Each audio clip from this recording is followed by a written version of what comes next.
here it is, December 29th, and I've got it stripped down.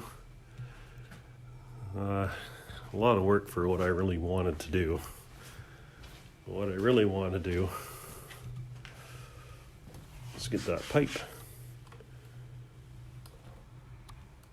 Get that pipe that's in there. It's rotten in the bottom of it.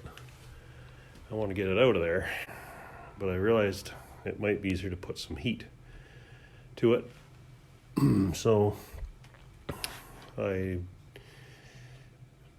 as a precaution and a lot of work, I decided to take the rad off so that the heat wouldn't travel through the metal and get in and melt some solder in the rad.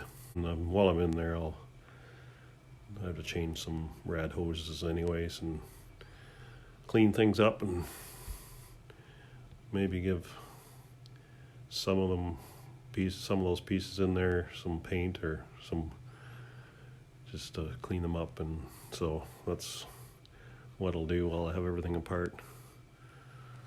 As for the rest of the tractor, I think I'm just going to leave it, and I've got to get some new tires.